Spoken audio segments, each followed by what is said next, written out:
ನಮ್ದು ದಾವಣಗೆರೆ ಸರ್. ದಾವಣಗೆರೆಯಿಂದ ಇಲ್ಲಿ ಮಗಳ ಮನೆಗೆ ಬಂದಿದ್ದೆ ಡಿಲವರಿಗಂತ. ಇಲ್ಲಿ ಬದುಕುಮಾರ್ ಮನೆಗೆ ಒಂದು 14 ವರ್ಷ ಕೆಲಸ ಮಾಡ್ತಾ ಇದ್ದೆ. ಏನೋ ಜಗಳ ಮಾಡ್ಕೊಂಡು ಬಂದ ದಾರಿ ತಪ್ಪಿ ಇದು ಮಾಡ್ಕೊಂಡು ಬಂದಿದ್ದೆ. ಸ್ಯಾನಿಟೈಸರ್ ಎಲ್ರಪ್ಪ ಬಟ್ಟ ಸ್ಯಾನಿಟೈಸರ್ ಕೊಡ್ಲಾ?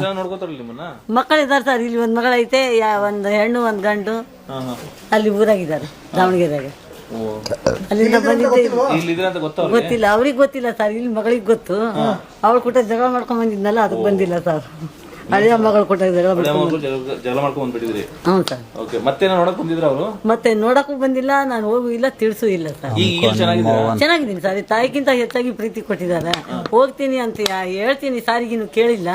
ದಾವಣಗೆರೆಗೆ ಹೋಗಿ ತಾಯಿಗೆ ನೋಡ್ಕೊಂತ ಬರ್ತೀನಿ ಅಂದ್ರೆ ಅಲ್ಲಿ ಇರಕ್ ಮನ್ಸಿಲ್ಲ. ಇವ್ರು ತಾಯಿಗಿಂತ ಹೆಚ್ಚಾಗಿ ನೋಡ್ಕೊಂತದಾರಲ್ವಾ. ಮತ್ತೆ ಒಂದು 15 ದಿವಸ ಇದ್ದು ವಾಪಸ್ ಬರ್ತೀನಿ. ನಮ್ ಸ್ವಲ್ಪ ಹಣ ಬರ್ಬೋದೈತಿ, ತಗೊಂಡ್ ಬಂದು. ಹ್ಞೂ ಬರ್ತೀನಿ ಸರ್. ಅಂದ್ರೆ ಇವಾಗಲೇ ಹೋಗಲ್ಲ, ಇವಾಗಲೇ ಚೆನ್ನಾಗಿ ತಾಯಿ ಪ್ರೀತಿನೇ ಕೊಟ್ಟಿದ್ದಾರೆ ಅವರು. ಅಲ್ಲಿ ಇರಕ್ ಮನ್ಸಿಲ್ಲ ಸರ್. ಇಲ್ಲಿ ಚೆನ್ನಾಗಿದ್ದಾಗ ಹೋಗಿ ಬಾರಮ್ಮ, ನಿಮ್ ಕಡೆಯವ್ರು ಕರ್ಸ್ಕೊಂಡು. ಅದಕ್ಕೆ ಸರ್ ನಾನು ಇನ್ನು ಏನು ಕೇಳಲ್ಲ ಸಾರಿಗೆ. ನಾನು ಇವಾಗಲೇ ಹೋಗಕ್ ಮನ್ಸಿಲ್ಲ. ಹೋಗಿ ಒಂದ್ 15 ದಿವಸ ಇದ್ ಬರ್ತೀನಿ ಸರ್ ಅಂತ ಕೇಳ್ತೀನಿ. ಹ್ಞೂ ಸರ್, ಅಷ್ಟೇ ಸರ್ ನಂದು ಇರೋದು.